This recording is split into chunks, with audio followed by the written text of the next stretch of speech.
They always said I was wasting my time. While my cousins were applying to Ivy League schools, I was in the basement with my beat machine, praying the walls wouldn't absorb my rhythm. My mom, Gloria, used to walk past the door, roll her eyes and mutter, "Dreams don't pay bills." But I kept creating. At night, I'd sneak downstairs after they thought I was asleep. I'd write hooks in my math notebook and imagine an audience that wasn't ashamed of me. Then came the family dinner. My uncle, the lawyer, smiled and raised his glass. To future attorneys. Everyone clapped. Except me.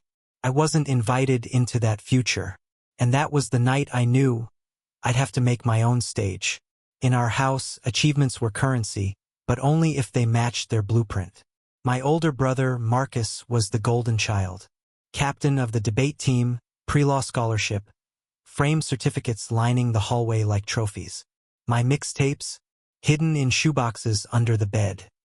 Dad never said much, but when he did, it cut. "You gonna play drums in a subway for tips?" I stopped showing him my lyrics after that. Even when I won the high school talent show, he didn't come. Said he had a real meeting. But I saw him at home watching courtroom dramas. At 16, I learned something hard. In this house, silence was louder than applause. And I was growing tired of being quiet. Music wasn't just noise to me, it was escape. I'd sit on the porch steps, headphones in, drowning out the world with 808s and heartbreaks. Kanye, Kendrick, Burna. Their lyrics felt like oxygen in a room where I was always suffocating. But to my parents, it was rebellion. "You used to be such a respectful boy," Mom would sigh. "Now all you do is make noise." I wasn't allowed to use the family computer for mixing, so I downloaded crack software at school, created beats during lunch, wrote verses in the back of biology class. One day, I told them I wanted to apply to a music school in California. Dad laughed. Not like it was funny, like I had lost my mind. They didn't argue with me that night. They didn't yell. They just dismissed me. Dad kept eating his meatloaf like I hadn't said a word. Mom reached for the remote and changed the channel. The silence hurt more than screaming ever could. That week, I submitted my music school application in secret, using the neighbor's Wi-Fi and a borrowed laptop from my friend Elijah. I attached my demo, my first real track. My voice was shaky, raw, but real. When I told my mom what I'd done, she didn't look at me. "You just wasted our time, money, and your future," she whispered. I wanted to scream, but I just went back to my room and hit play, again and again. The acceptance letter came on a Friday. I opened it on the front steps, fingers trembling, heart pounding. "Congratulations," it read. I could barely breathe.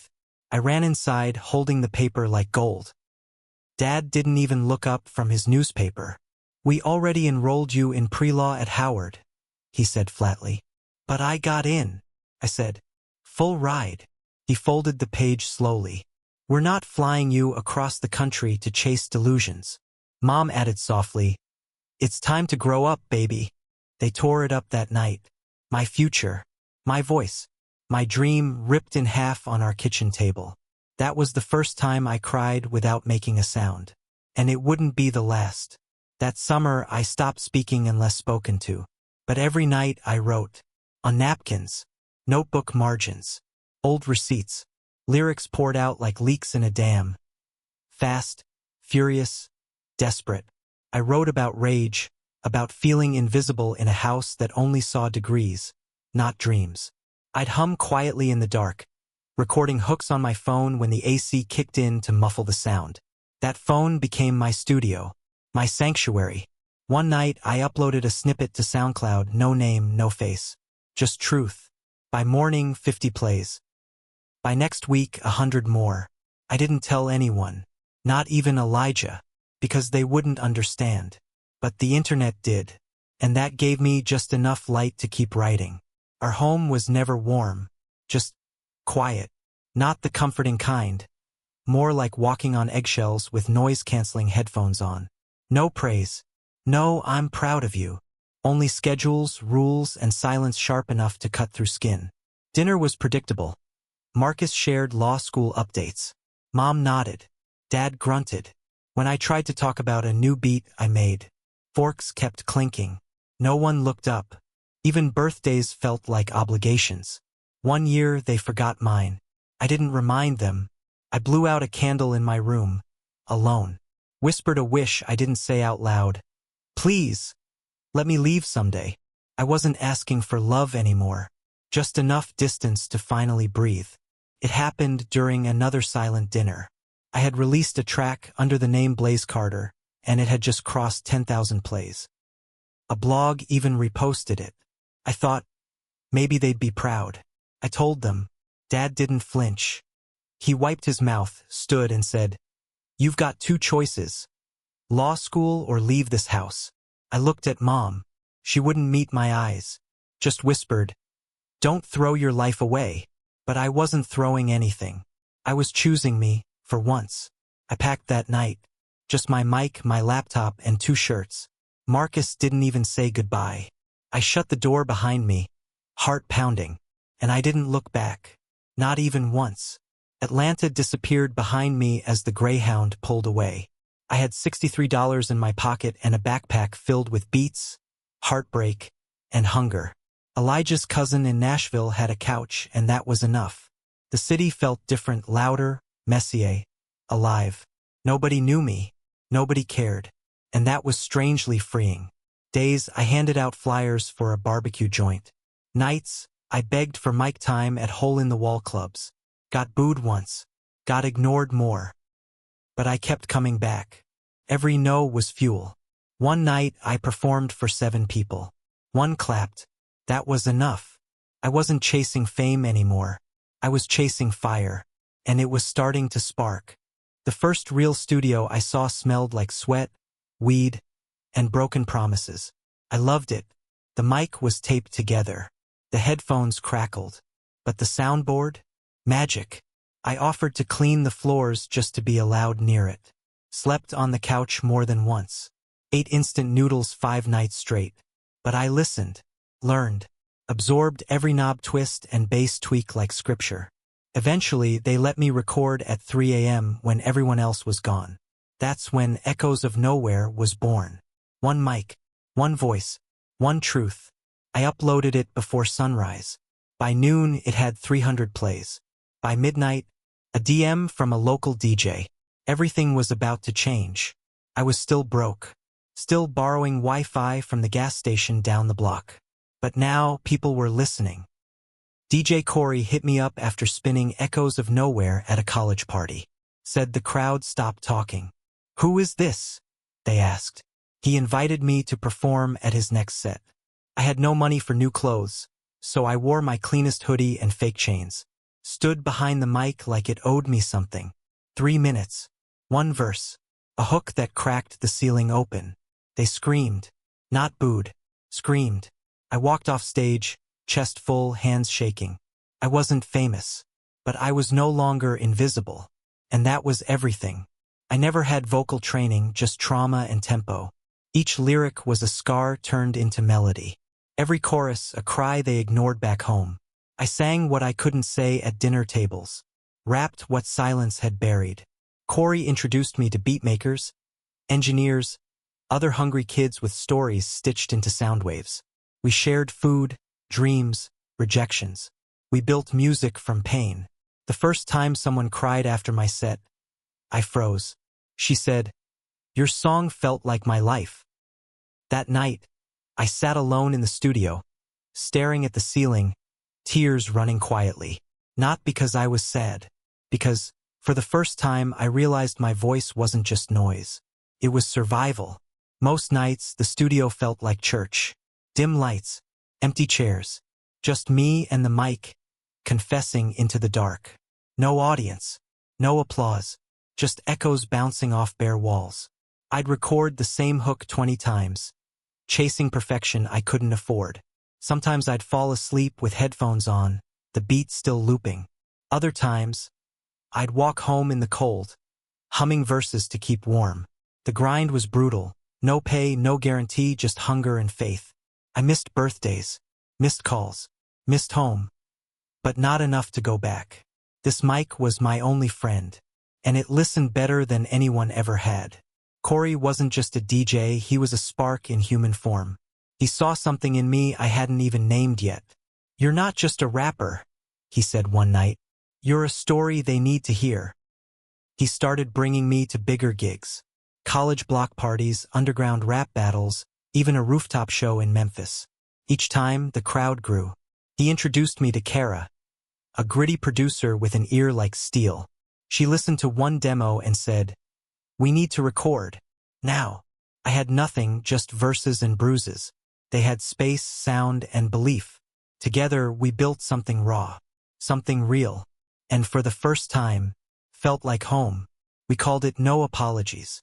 It wasn't polished, wasn't pretty, just truth, laid bare over a haunting beat Kara stitched together from church organs and street drums. I rapped about rejection, about sleeping on floors, about watching my parents cheer for a future I never wanted. "I'm not sorry for the dream that kept me breathing," I said in the hook. We dropped it at midnight. By sunrise, it had 2,000 plays. By lunch, a college blog posted it. By dinner, a label intern followed me on Instagram. The silence I grew up in, I shattered it. Not with noise, with purpose. And they heard me, finally. I was folding flyers at the barbecue shop when my cracked phone lit up. Unknown number. I almost ignored it. "Is this Blaze Carter?" a deep voice asked. "This is Damon from Core Sound Records. We heard No Apologies. Are you signed?" I froze. Words jammed in my throat. "No," I finally said. "Not yet." He chuckled. "Let's change that." That night, I met Kara and Corey in the studio. We screamed, cried, and danced in that tiny room with broken speakers. No contracts were signed yet. No promises made. But for the first time, someone from the other side, the side with power, had reached out. And I knew. They weren't laughing anymore. They were listening. The label office smelled like money and ambition. Polished floors, platinum plaques, people in suits who barely looked up. I sat across from Damon in my thrifted jacket, heart pounding like a kick drum. He slid the contract across the table. "You're raw but real. That's rare." The numbers weren't huge, but they were enough to stop cleaning bathrooms at 6 a.m. enough to get my own mic. My own space, my own name on paper. I signed. Blaze Carter was no longer a username. He was an artist on the rise. That night, I didn't celebrate at a club. I went back to the studio, looked in the mirror and said out loud, "They're gonna remember this name." The first time my face hit a billboard, I didn't smile. I stared, because that kid who once whispered hooks into a broken phone was now staring back at me 30 feet tall over downtown Nashville. The song? Rooftop Gospel, a fusion of trap and truth. It hit 1 million streams in a week. Suddenly, people from high school followed me again. Old friends slid into my DMs. Even Marcus. "Pop's been asking about you," he wrote. "He heard your track on the radio." I didn't respond. Not yet. I wasn't done burning. This wasn't revenge with fists or flames. This was the fire they tried to kill, lighting up the whole damn sky. Mom called on a Sunday afternoon. I almost didn't pick up. Her voice cracked before she spoke. "I saw your video. The one with the church steps." Silence. Then, "You always did love music. I just didn't know how to love it with you." I didn't say much. Just listened. Then Dad emailed me. No subject line. Just a YouTube link to my Tiny Desk performance and 6 words. "I was wrong. I'm proud now. That should have healed me." Didn't. Not yet. But it cracked something open. Not bitterness. Not revenge. Just the ache of what could have been. If they'd listened sooner. I returned to Georgia on a rainy Saturday. Not to stay. Just to headline the city's biggest music festival. They gave me the closing set. Full lights. Full crowd. My name lit up in bold across the stage. Blaze Carter Live. I saw them in the front row. Mom in tears. Dad standing stiff, unsure whether to clap. I didn't wave. Didn't speak. I just performed No Apologies like it was my final sermon. When the beat dropped, the crowd screamed. Dad covered his mouth. Mom sobbed into her hands. This wasn't rebellion anymore. It was recognition. And for the first time, they had no choice but to listen. After the show, people swarmed backstage, press, DJs, influencers. But it was the neighborhood folks that stunned me most. Mrs. Coleman, who once told me to stick to books, hugged me like I'd won a war. Mr. Thompson, who banned rap in youth group, quoted my lyrics. Even Marcus approached, eyes lowered. "Mom plays your songs every Sunday now," he mumbled. "Dad too." Funny. The same mouths that once told me I was wasting my life now used my name in sentences like pride medals. They didn't just forgive me. They rewrote the past like they always believed. But I remembered every silence, every insult, and that memory clapped louder than all of them combined. I thought success would heal me, that applause would stitch every wound shut. But when the lights dimmed and the stage emptied, I felt hollow. No trophy could refund the years I spent doubting myself. Revenge never came. Not really. I didn't scream at them, didn't slam doors, didn't make a dramatic post. I just lived. That was the revenge. One day, I sat alone on a studio rooftop, watching the sun melt into the skyline. No noise, no pressure, just peace. Not the peace they gave me, the one I built myself brick by brick, beat by beat. And that was louder than any "I'm sorry" they could ever say. If you're reading this from a couch that isn't yours, if you've been told to pick a real job, if your voice shakes when you say your dream out loud, keep going. They laughed at me, told me music was noise, that I'd grow out of it. I didn't. I grew into it. Not everyone will understand your calling. That's okay. Your gift isn't up for debate. Don't shrink to fit into their comfort. Don't let love manipulate your future. You don't owe them your silence just because they gave you a last name. Let them doubt. Let them forget. Then make sure they remember. Loudly. Every beat I made carried a piece of me. Grit, grief, gospel. The night I produced Born for this, I cried between takes. Not because I was broken. Because I wasn't. Not anymore. The song debuted at number 3 on the charts. Blogs called it a soundtrack for survivors. But it wasn't for them. It was for the kid who whispered hooks in the dark. For the version of me that almost quit. And for every kid out there still hiding their fire. My name is Blaze Carter. And they tried to drown me in silence. But I turned it into rhythm. Turned pain into percussion. And now the whole world hears me. I thought I needed revenge. Thought I'd return with gold plaques and Grammys just to say, "Told you so." But when I stood on that stage, thousands chanting my name, I didn't feel spite. I felt release. I didn't need them to kneel. I needed to rise. They tried to box me into law books and silence, but I rewrote my own story, one lyric at a time. And when I built a music school in my old neighborhood, I named it after the dream they once called foolish. Not to shame them. To show the next kid, you're not crazy. You're chosen. I didn't come back for revenge. I came back free.